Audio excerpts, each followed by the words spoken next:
The Killers.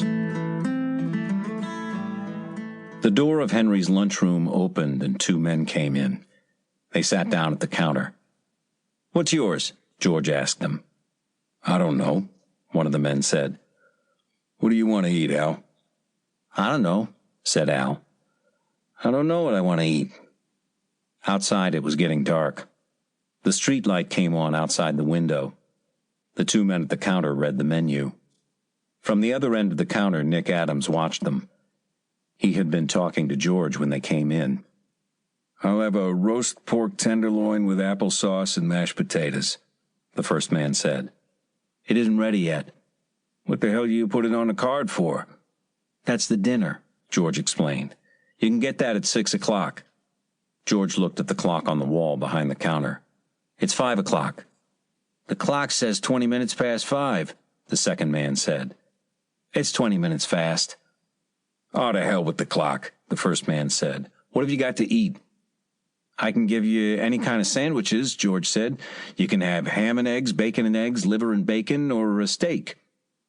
"Give me chicken croquettes with green peas and cream sauce and mashed potatoes." "That's the dinner." "Everything we want's a dinner, huh? That's the way you work it?" "I can give you ham and eggs, bacon and eggs, liver—" "I'll take ham and eggs," the man called Al said. He wore a derby hat and a black overcoat buttoned across the chest. His face was small and white, and he had tight lips. He wore a silk muffler and gloves. "Give me bacon and eggs," said the other man.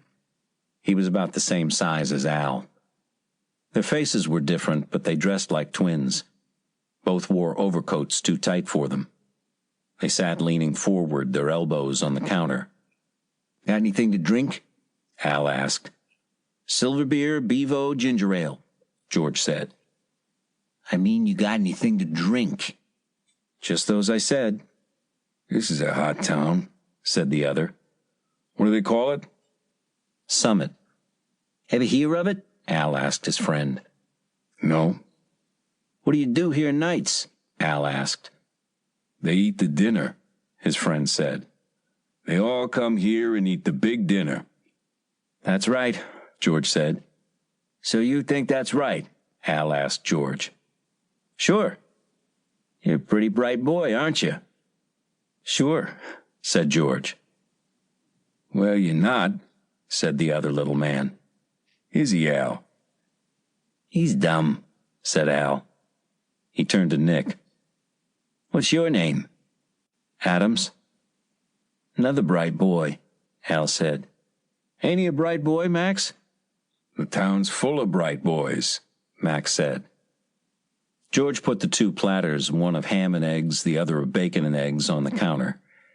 He set down two side dishes of fried potatoes and closed the wicket into the kitchen. "Which is yours?" he asked Al. "Don't you remember?" "Ham and eggs." "Just a bright boy," Max said. He leaned forward and took the ham and eggs. Both men ate with their gloves on. George watched them eat. "What are you looking at?" Max looked at George. "Nothing." "The hell you were. You were looking at me." "Maybe the boy meant it for a joke, Max," Al said. George laughed. "You don't have to laugh," Max said to him. "You don't have to laugh at all, see?" "All right," said George. "So he thinks it's all right." Max turned to Al. "He thinks it's all right. That's a good one." "Oh, he's a thinker," Al said. They went on eating. "What's the bright boy's name down the counter?" Al asked Max. "Hey, bright boy," Max said to Nick. "You go around on the other side of the counter with your boyfriend." "What's the idea?" Nick asked.